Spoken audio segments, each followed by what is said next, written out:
What's up, everybody? I'm going to show you all this little Jimmy we're working on here today. So we're doing maintenance on it, trying to get it up to speed. We're going to put some of that GL5 80x90 gear oil in it from Master Pro. This thing holds about 4 quarts in it. We got the pumpkin off. That's the only way you can drain this pumpkin. It doesn't have a drain bolt in it. So we got the new Felpro gasket getting ready to go on that. That's RDS 55072 for those of y'all looking for it. 2, 4, 6, 8, 10 bolt rear end. Comment on most General Motors stuff. I'm missing the magnet that goes here. That's what I noticed on that. Like normally they come with a magnet like this, similar to this. This isn't the exact magnet, but it's very similar to, well, I guess it is, yeah. Takes a magnet just like that right there. And this one didn't have it. And this magnet is designed to pick up any metal shavings in the fluid. And I wish I had 2 of them. When I get bad transmissions, I take these out and I keep them just because you never know when you're going to need them. And this has a different type of magnet that usually goes here. And I'm putting this magnet here instead of over there because I think the transmission needs it more than the rear end. The rear end can handle a little bit of metal shavings in it more than the automatic transmission can. I was looking for another magnet that I might have had around here, and the best thing I could find was these little guys. So I was considering putting a few of these in the rear diff. Hey Tango, hey Tango. So I was considering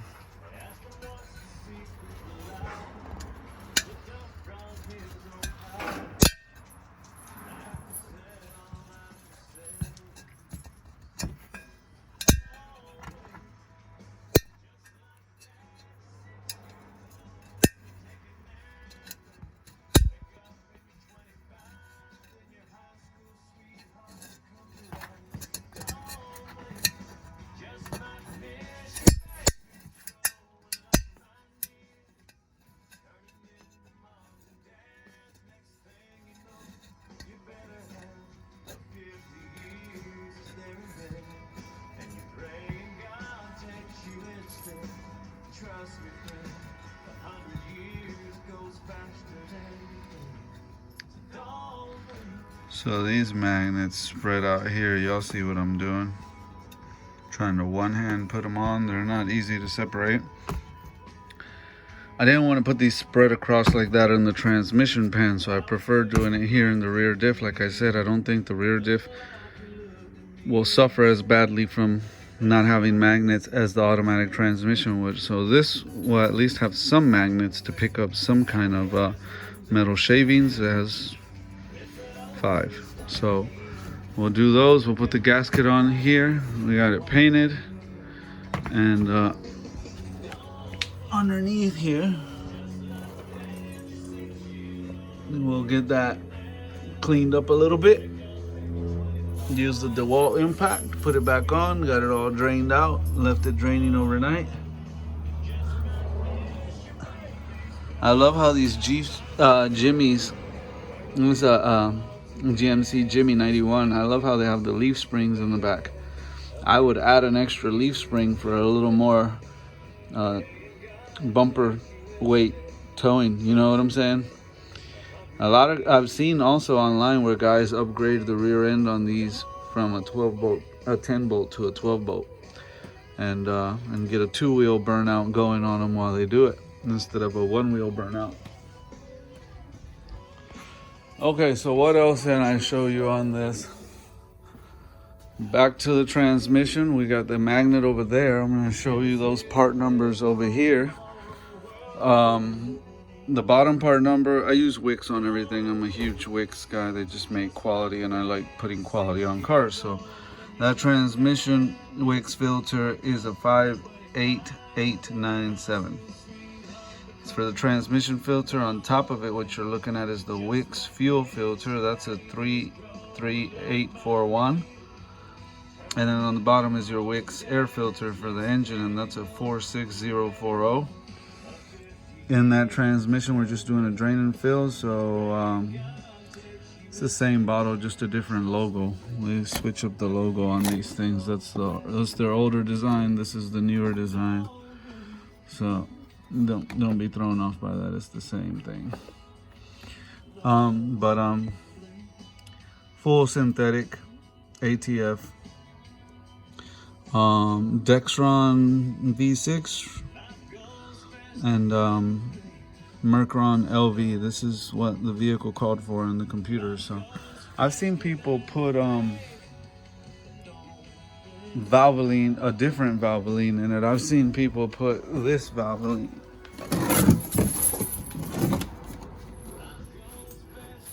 Yeah, it's the same thing. This is just different version. Ford, GM, says it right there. So we went with the blue bottle this time. I guess they didn't have any in the red bottle, so that's what they gave me. But did the transmission on it. Now when you do the transmission pan on this, I'll get underneath here and I'll show you. I got the Wix filter already on there. And I got everything obviously off. I'm gonna scuff this up, clean this up a little bit before I put the new gasket on, slap it on there. But what I want to show you is this. So you see how that bolt hole is not lined up? It's a little bit shoved back. I had to shove it back a little bit to get this lip to clear the transmission pan. And in order to do that, it has two bolts that go in through those holes and nut up through the top, you can feel, and it gets this cross member out. So I had to scoot that back. See if I could show you on the side of the holes.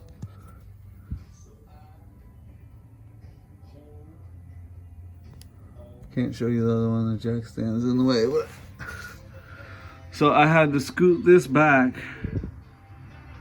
enough to get that to release the pan because it gets hung up on the exhaust. So you're either going to remove the exhaust, which I personally didn't want to do, or you're going to loosen this strut bar, support sway bar, whatever you want to call it, back and do it that way, the way I did it. Clean everything up, put your new filter on it, and put the pan back on it, and then I'll line this back up and get that bolted up.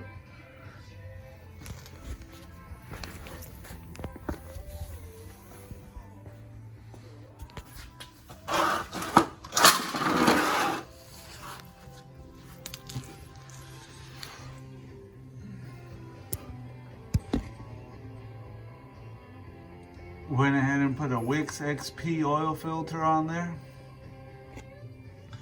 I'm a huge fan of Wix. They just they make better filters. So I had a white cartridge, a white knockoff filter on there. We took that off. We got AMSOIL in it. Here's the view from the front side. They said you would have to take that exhaust down, and I didn't want to take that exhaust down and mess with the gaskets and then have an exhaust leak. So it's easier to take that support bar and just move it back about 1/2 inch to 1 inch, and that gives you the clearance to drop the pan. This motor's been replaced, but it's leaking from the timing cover crank seal. It's got a little bit of a leak. It's not bad, but you can see a little bit of leak there, and that's after I wiped it, but you get a little trickle from there. It's gonna need to come back for pitman arms, idler arms. They're all shot. You grease them and the grease just comes right out. It's not, I mean, you can tell where they were trying to grease it at one point, but you know, these sway bar bushings look tired, man. These are soggy and done. It would definitely benefit from a set of sway bar links, as you can see. Those are hardened up and shot. I would put a set of Mog sway bar links, and And go ahead and do the sway bar bushings. That'll tighten the front end of this car up. The way it feels going down the road would dramatically improve. And I would do the idler, pitman arm and the idler arm. I would also just come across and just replace inner outer tie rods. They're all pretty much wore out to freshen up the front end on it.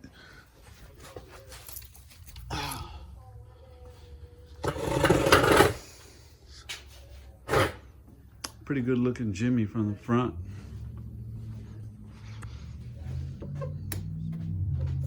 All right, so it was running rough. We went ahead and did the cap and the rotor. We did a set of wires for it. These are the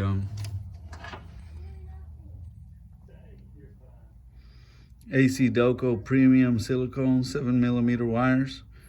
That's what you want to run in this. You do not want to run anything else other than the AC Delco wires.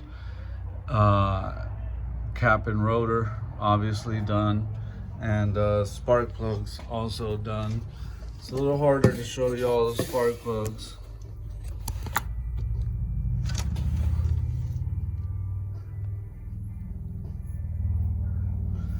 But there's one of them you can kind of see a little bit.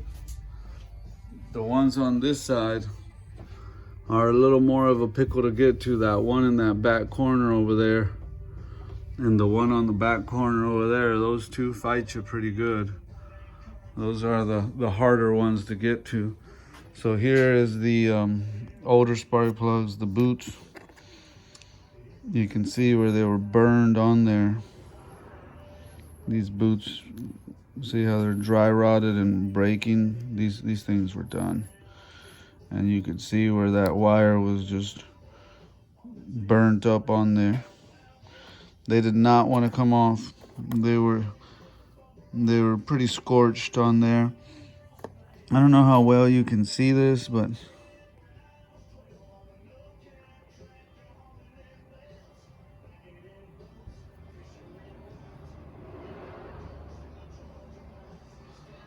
AC Delco RC 43 T5s, and they were pretty done. So it's a good thing we went ahead and got these all replaced for them. They were pretty done. It's gonna run a lot happier. Anyways, here's the part numbers of what went in. Same thing that was in it, that came out of it, going right back in it. The CR43TSs. This is your part number for the wires that went in it, 9716B. I got the old wires in here. I like to hold on to this stuff, guys, show it to the customer. You can see, I mean, there's no way this was going to come off. You had to really fight to get it off. But he had the same AC Delco Premium 7mm wires on there before. They were done, man. They were cooked. Went ahead and did the Blue Streak cap and rotor. There's your part number on that, DR460.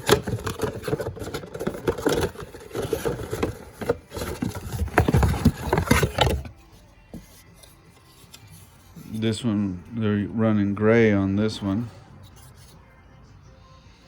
And this one was burnt in the middle. I'll show you on the rotor, you can see it better. And the rotor part number is DR323, also from Blue Streak.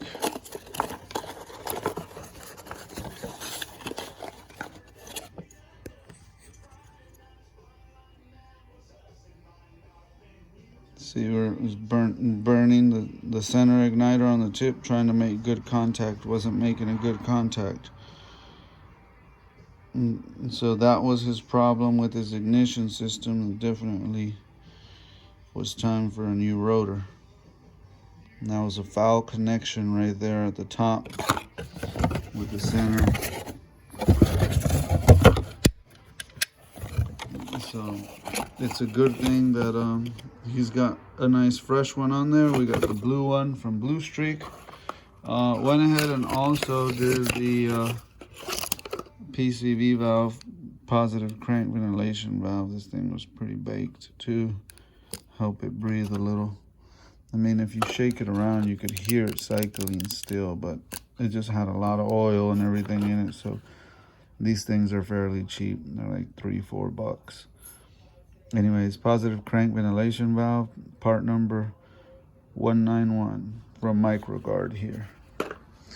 On this, I was noticing his AC system seems like he put money into it. You can tell it's a fairly new compressor. All the labels and everything looks fairly new. I got this removed on there just so nothing gets in there. But you can see down in there, those flaps look good. This is your fuel injection right here. Connectors on that, everything looks good too. I always look underneath for any corrosion or anything, and a foul connection, kinks in the wires right here. Just inspecting for any kind of looseness, any burnt marks, anything. When he originally brought this, well, actually I'll say when I went to get it from his house, that butterfly in there, after I got it running for him, revved it up, warmed it up, and that butterfly in there was smoking out of there. Like cylinder wasn't burning fuel good, you know? So on both sides it was doing it more, but it was burning more on this bank than on this side. So obviously we checked every vacuum. I mean, we checked everything. Like I said, put the new PCV valve in it. I wanted to get the ignition system up and running good and make sure we got good strong spark and good strong plugs. He has no catalytic converter in this. Don't get jealous, it's Florida, we can do that. So we're gonna fire in the hole, get it running, and go from there. The transmission was kicking a little bit too, so that's what led me to want to do the transmission. It was leaking fluid from there. These wires I haven't tucked away nice and neatly yet, because I just want to make sure the firing order is correct once I get it fired, and then once I know I got my firing order 100%, then I'll go ahead and zip tie all these wires where they belong.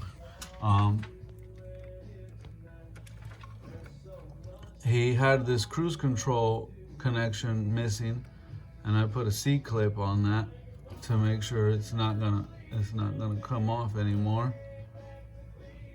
So I've got a C-clip on that, and that comes around over here to his cruise control, so that hopefully he'll be able to use that going down the highway on his way to work. The plug up there for his underhood light was unplugged. There was a few things like that we just tightened up for him. I also noticed this. It's some kind of a single wire, and it's like it's tied into that harness, you see? It's part of the main harness. It's a little dirty, hard to tell if it has a stripe in it or not. It appears to be a solid light gray wire, and it's just one wire going into this connector. And I mean, it's only so many places it could reach to.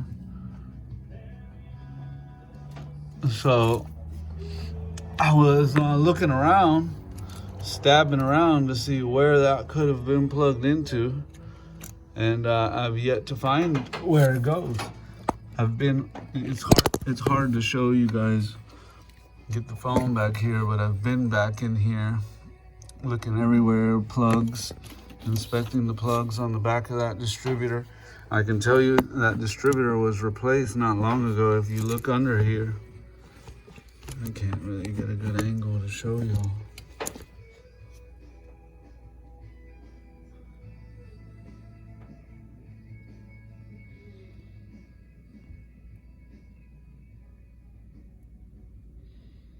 I don't know, this won't focus right, but you see that shininess under there? That's because it's brand new. Somebody